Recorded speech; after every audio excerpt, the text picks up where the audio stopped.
Dobre, aký vidíš ten trend na Slovensku? Octagon niečo nasadil?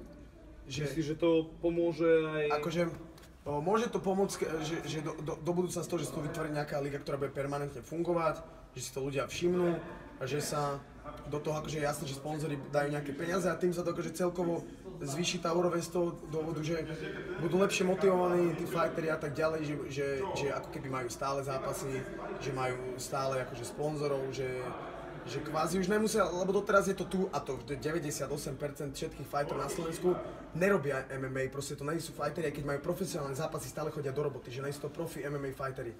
Takže to by sa tu malo vytvoriť, akože snáď tomu pomôže Octagon, že skrz toto, že nejaké, akože sa, nejak sa tam akože nalijú peniaze do toho športu skrz toho, že to bude v telke, že to bude v médiách, takže si to všimnú ľudia, že si to pôjdu tí mladí a tak ďalej, že to sem doneseme kvázi a takto, že sa do toho dajú peniaze a vtedy to môže začať normálne fungovať, lebo vtedy sa môžeme baviť o tom, že fighter bude fighterom, tréner bude trénerom, gym bude gymom.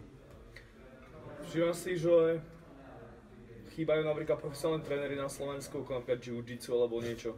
Víš tomu nejaké? Nemyslím si, že by sme tu mali zlých trénerov na tie dané odvetvia, ale nikto nevie pochopiť a sú ješitní tí tréneri to, že my napríklad robíme MMA a ja nepotrebujem robiť jiu-jitsu, že ako úplne, že jiu-jitsu ako spirit, že oni si to úplne idú, že iba toto, že chýba mi tu ako keby, my tu máme aj trénera zápasenia, aj trénera boxu, veľa ľudí, ktorí pochopili to, že my nerobíme ten daný šport, my robíme MMA a len to najefektívnejšie, ako keby potrebujeme pre nás daných fighterov využiť. Čiže mňa netreba vedieť, ja neviem, záručaky, neviem čo, zo zápasenia, keď mi stačí double leg, vieš čo myslím?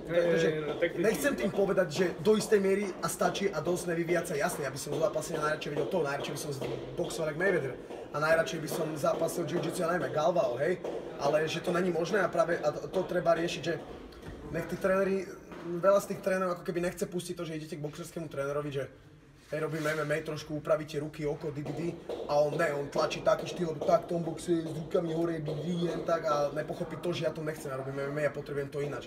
Lebo není zložité sledovať trend vo svete, čo ide. Vidím, že práca na nohách, Cody Garbrandt, Conor McGregor, práca na nohách, box. Takže viem, čo sú trendy, čo ide, ja to potrebujem a chápem to, len potrebujem tomu trénerovi vysvetliť, že ja nepotrebujem v dvojklite a potrebujem proste toto, chápeš? Takže vlastne tvoja zbraň vlastne bol stále postoj. A zamerá sa na to, že by si nebol nejaký výrazný zemiar, že teraz idem robiť nejaké paty krutého razenia. Akože ja keď som začínal, ja som bol zemiar, ne, postojar, no jasné. Akože, lebo sme vo veľa robili hlavne akože grappling a takto, že svojím spôsobom, že wrestling do MMA, alebo ja som to aspoň nejak vyhľadával, ale nikdy to nebolo na nejakej akože špeciálnej úrovni, alebo že najdlhšie. Takže ja som začínal takto, až potom neskôr do toho postoja som sa nejak transformoval, ale aj to, že postojar, nemal som ja nikdy nejak dobrý postoj, to iba možno, že tu stačilo na nejakú lokálnu scénu, ale keď chcem ísť do sveta akože ďalej, tak to pilujem veľa a bude ešte ešte veľmi veľa roboty predtým a veľa levelov vyššie, aby to nejak vyzeralo, takže tak. Čo si myslíš, že by si mal najviac dopilovať, aby si mohol preraziť aj v takých ligách, ako napríklad ťažko povedať, že niečo konkrétne. Ja si myslím, že pilujem všetko dobre, len tie zranenia, to je jediné. Ináč si myslím, že robím všetko dobre zatiaľ, momentálne tak, jak to je.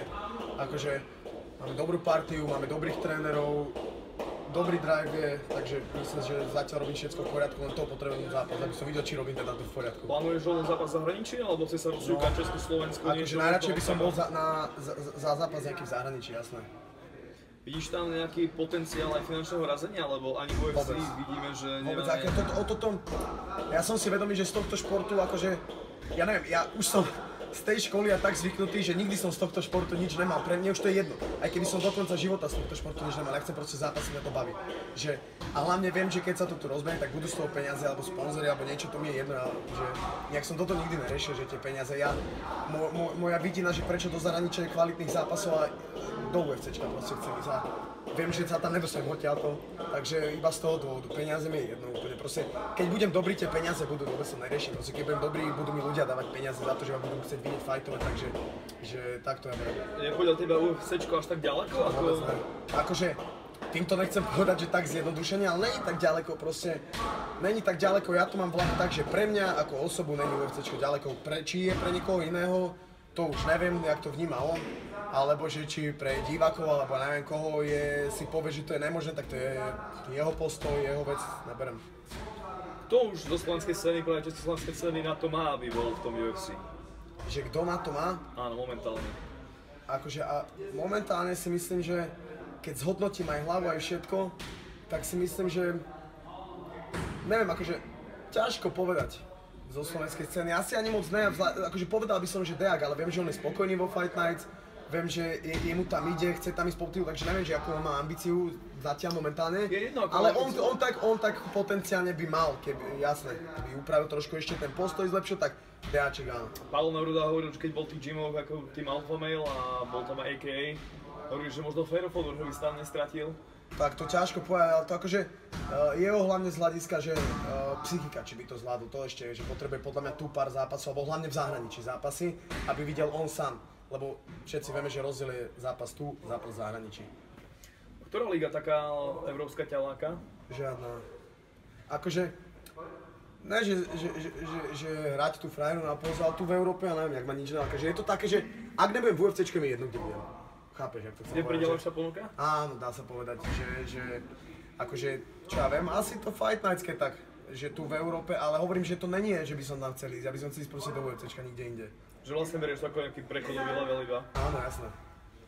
Kedy máš, hovorí si, že v jeseni možno bude v poriadku všetko, že by si mohol mať fight. Máš nejaký taký plán, že v akom roku alebo po koľkých fightoch by si už vedel tam byť? To nemám plán, to budem musieť iba s tým ísť. Vôbec si netrúfam ani, vieš, možno to je 10 zápasov, možno sú to 2, možno práve UFCčko, neviem, dojde sem a budú niekoho hľadať, vieš, alebo ťažko povedať. Hovoril mi vlastne ešte pred časom Ondro Novotný, že prebiehali nejaké rokovania Praha, O2 Arena, bolo by to možno fajn, ale je to takhle nedohľadné, možno Poľsko, možno Chorvátsko. No tak, myslím, že keby niečo tu bolo, tak bol by som fresh a bol by záujem, tak veľmi rád.